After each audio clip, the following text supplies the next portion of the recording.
everybody. This is Terry Nance. Welcome to 8 Minutes Strong with Armor Bearer. Speak the life of Jesus over you, and I believe something good is going to happen to you today. You need to declare that every time you think about it. God loves you so much, and we just believe God's very best is for you today. If you enjoy the program, subscribe, go to godsarmorbearer.com. You'll see our mentoring program there. You can get the information.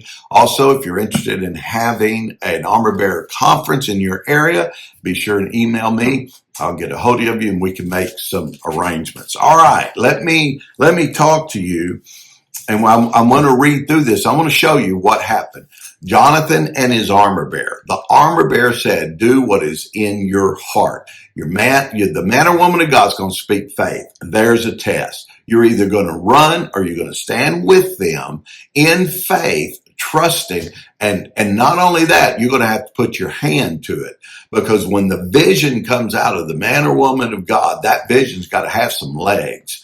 And we are the legs. The body of that local church, you're the legs. And so you're going to fulfill that vision. He's going to put it out. He's going to lead it.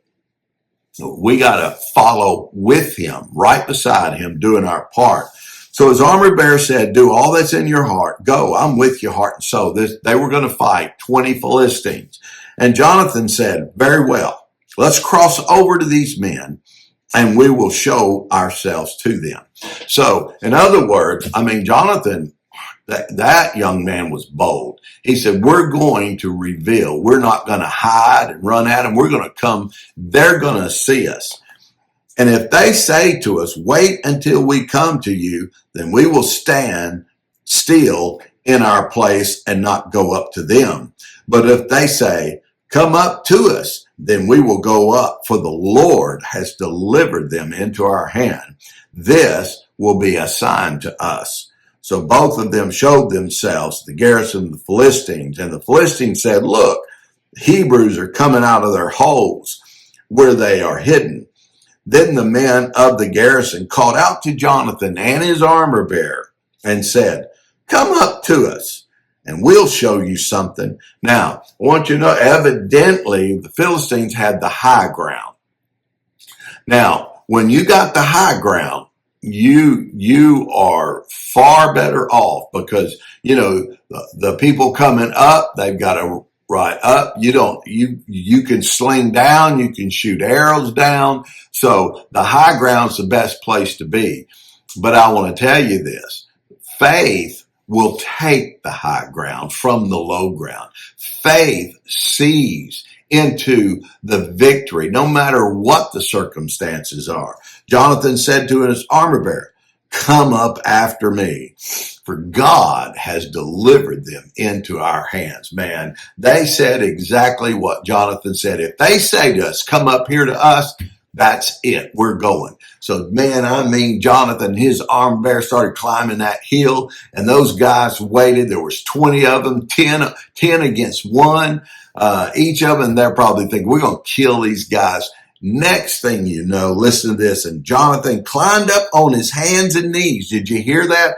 With the armor bearer after him. They were crawling on their hands and knees up that mountain to get to those Philistines. Now, you would think they'd been dead before they even made it to the top. But it says they fell before Jonathan, and he came after him, his armor bearer, and killed them. I want you to see, Jonathan took off as the leader, but the armor bearer was right there with him. He wasn't way back there. Okay, Jonathan, I'll see you in a few minutes. No, he was right there with him. And that is our call, to be in the thick of the battle, even when it looks sometimes impossible, even when it looks like your faith's going to fail. You connect together and you run together in the right spirit. And then that first slaughter, which Jonathan and his armor bearer made, was about 20 men and about half an acre of land. So they fought for half an acre of land and killed them. And there was a trembling in the camp, in the field, and among the people. The garrison and the raiders also trembled, and an earthquake, so that it was a great trembling. I want you to listen to that. The faith of those two and the news that came out of that to the raiders, man, I mean, they begin to tremble. They begin to tremble and say, man, something's not right. Those were 20 of the best guys we got. And I mean, they're laying dead on the field. And so you can see, this is what I want everybody to see. When you are connected heart and soul and you are going in faith, God begins to perform supernatural things for you. You know, I have seen in my life supernatural appointments. I have seen God do supernatural things to get me into venues and to places that I never really dreamed or thought of. And it's not that I have some special talent. No. I mean, even the books that I've written, I never really considered myself an author. I mean, I didn't know that gift was in me. But because of just being an armor bearer, just listening to my leader in that call of faith, just connecting heart and soul, God began to take a revelation that he put in me and he began to serve it to the world. You've got things in you and they're not going to be released any other way. Faithfulness is a test. It's a daily test. You know, I've said this many, many times. You got temptations, tests, and trials. Temptations are something that's instantly, it can be anything from lust to a wrong thought or to get angry or to get ugly or to speak or whatever.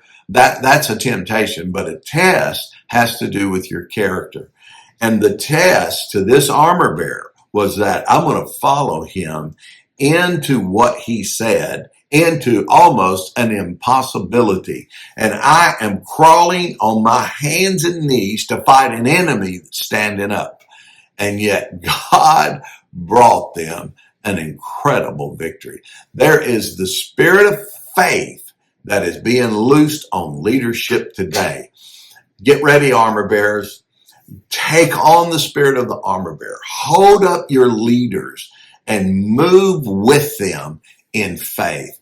And I just speak God's life over you today, and something good's going to happen to you today.